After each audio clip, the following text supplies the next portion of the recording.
Hey everyone, Ryan Williams here, of course. Yeah, another loss, guys. If you're new to the channel, please make sure you like, share, and subscribe. Let me know your thoughts in the comment section, and yeah, man, give me even your player ratings if you got any. Me personally, everyone gets a 0. I'm just gonna come out and say that straight, even though I don't really do player ratings on this channel, but you know, it was a poor game again.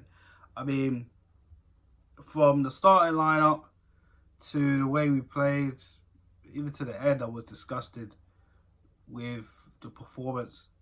Honestly, um, let's just start up by saying, did anybody really expect us to go to Goodison Park and pick up some points? I didn't. I really didn't. I was on my boy Albert's channel. Make sure you subscribe to him as well. And I said probably we'll get a 3-1 battering. It was obviously 2-1. But I don't really know any positives I could take other than probably seeing Gabriel Martinelli come out on the pitch. AZ Maitland-Niles had a decent game, somewhat. But, better than what I see Bellerin do. That's a fact.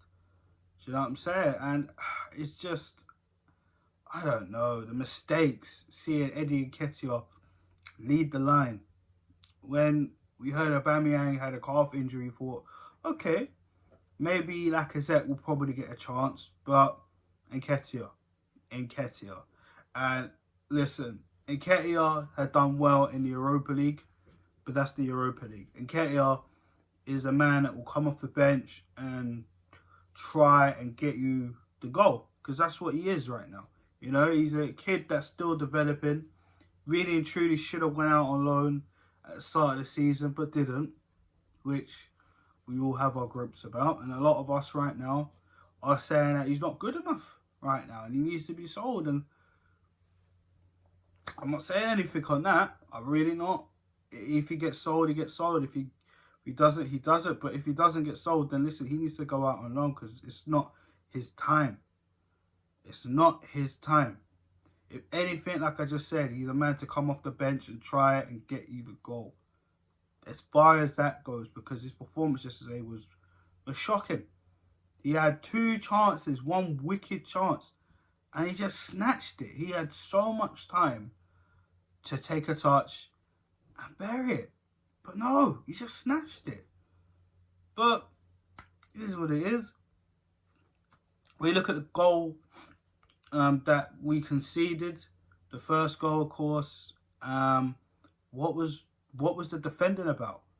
I mean, Willian, we get at Willian all the time.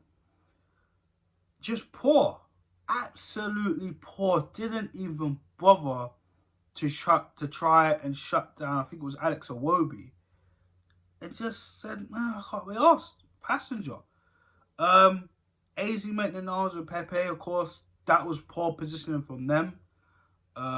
Because if Rob Holding didn't get a touch that deflected shot, Richarlison would have put that away, because Richarlison was right there as well. If you go back and watch, I had to watch this game twice. This is why the review had to come out now, as well as I wanted to watch the Brighton and Sheffield United game as well, just in case we did drop down to 15th. Do you know what I'm saying? So, within that being said, it's awful still. It's still awful. Conceding that own goal, yeah, it was poor positioning from everybody on that one. The corner, honestly, yeah, we did get a penalty, but that's a penalty. I don't want to talk about that. Let's talk about the way we conceded our second goal. Set piece, again, second week in a row, but this time it's an opposition player instead of one of our own who decided to put in our own back of the net. It happens. But yay, Mina, right, who was being marked by someone who, let's be honest, Pepe's not exactly the biggest lad in terms of height and physicality. But you do not stick Nicolas Pepe on him. You stick the likes of either David Luiz or Rob Holding. Someone physical. Do you know what I mean? I see AZ Maitland-Niles try to take on Yerry Mina for another corner in the second half. But I'm looking at some of the players on the Everton side, and I think they got height, they got agility, and they got strength. Most of our team does not have that. That is missing as well. The physicality side of Arsenal is missing. This is why some of the games, sometimes in games where you look at teams like Burnley, we don't really do well physicality-wise anymore. Like, I remember when I was younger, I used to see guys who were giants. You know, guys like Patrick Vieira, Gilberto Silva, they were giants. Right? Now, we hardly got any giants. We hardly got any giants. Partey's injured. That's one. Gabriel was suspended. That's two. And of course, that was his birthday yesterday. Of course, shout out to him. But honestly, poor. It always goes back to the recruitment. It goes back to the board. But in terms of setting up the team, it's always going to be the manager. Always going to be the manager. And it's worrying at times because I've just seen reports before making this video that Arsenal are still going to back Arteta and are going to look to bring in a creative midfielder, maybe two, in the January window. But my thing is, okay, that's all good saying that, but I want to see it. I want to see improvement. But personally, I can't see improvement under this manager who they've taken a big risk of, you know, putting all their hopes and faith into him. And to me, like I said it before, I'll say it again, he's just a cheap option. All right, Arteta should be learning his trade in a lower league. Simple as that. He did not need to be the Arsenal coach, then turn manager. Okay, the FA Cup, yes, it was a good cup run, but let's be honest, the league position is where it matters because hell, it doesn't look like we can even get back to 8th right now. Alright? And we were supposed to improve on that. And yet we're declining even more faster than we originally have been. So, I don't know. I really don't know. As long as he's here, he needs to hurry up and think of some ideas quick. Because to say we're not in a relegation battle, might as well just say it from now because it's really poor. And you've got teams below us like West Brom that sacked their manager after getting a draw from Manchester City, which we did fail to even try and score a goal against earlier this season, who were a poor City side. West Brom Albion are drawing with Manchester City and their manager still gets the sack. We're bigger than them, but yet they still have the balls to go and sack their manager.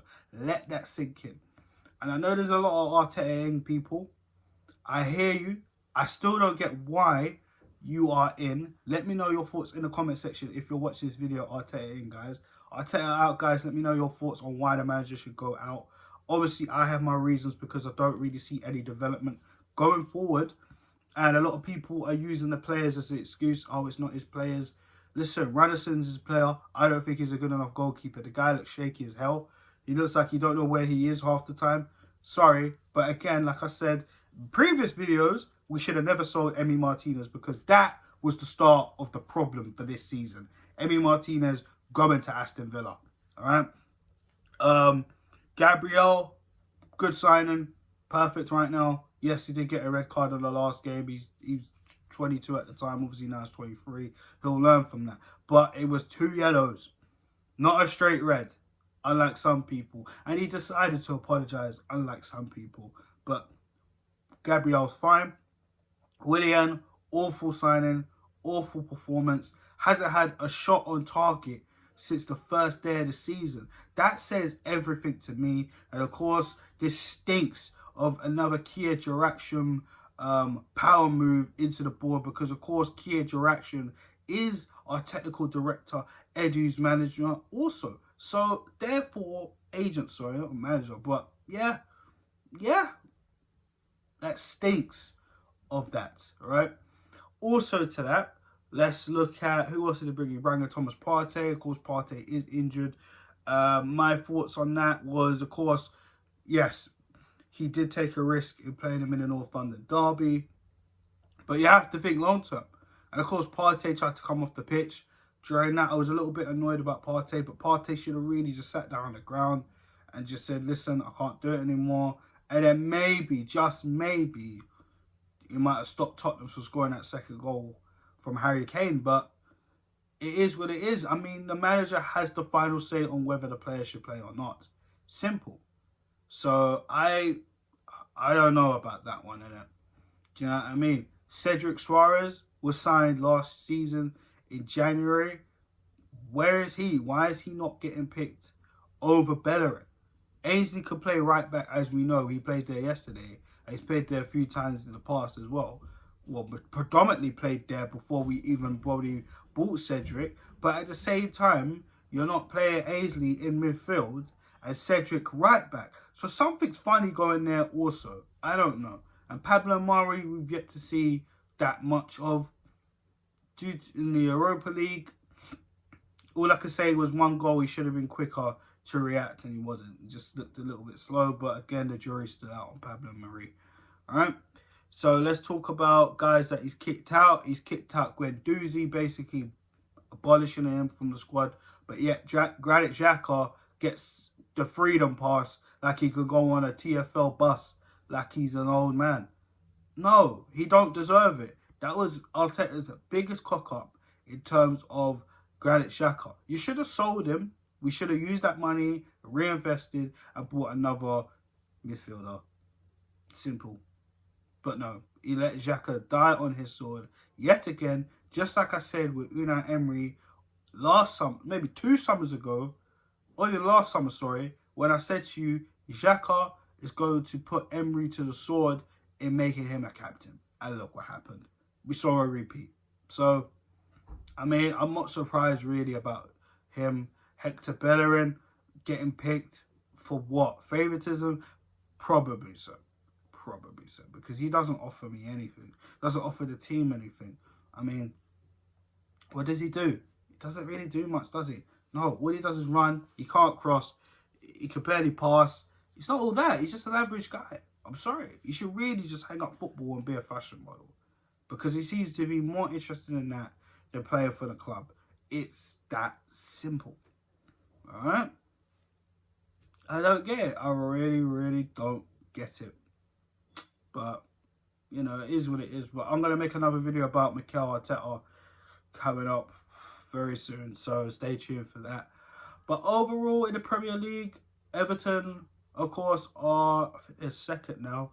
I'm not too sure. I know Tottenham just lost, to Leicester. So Everton might have dropped to third. But not entirely sure. I'm going to check the league table probably after this match. So at this moment in time, I'm still going to say Everton the second. All right. But we are 15th, 14th, 15th in the league table. And with only 14 points, we are a shambles. We are a shambles. So I don't know when our next point is going to be. Again, like I said, Chelsea in the league is next. And we've got City coming up in the Cup on Tuesday, which is going to be before that, of course, because Chelsea's on Boxing Day. What do we do? What do we do? I'm tired. We all, as his title is, tear for Arsenal. It's tired tears. Because we see this week in, week out. It is getting boring. It is getting stale. The owners are spineless because they're out here giving jobs to people who don't even know the first thing about setting up a good team when they're in good form. Because this team is in a piss poor state. And again, there's nothing for him. That's nothing that he's done this season for me to make me believe he is the right man. He just needs better financial backing, and he needs a credible technical director. Because for me, Edu is not the guy. He's also inexperienced as well. He needs to go. Director of football in Vinay, no, go back to marketing. We need someone else. It's as simple as that. And we know Josh and Stan Kroenke, the owners of the club, KSC in general, they're not good enough. Simple as. But yeah, for me, poor game. And there's not really much to say about that. Again, guys, if you like this video, if you like this channel, of course, make sure you subscribe. Please hit the like button, of course, the thumb just down there. Let me know your thoughts of the game, who was your man of the match, who was not your man of the match, and in terms of getting rid, Arteta in or Arteta out. If you are either, let me know your thoughts in the comment section and get back to me. And then I'm going to do another video coming up soon about Mikel Arteta, if he's still here. So yeah, guys, enjoy your evening, and yeah, take care. Peace.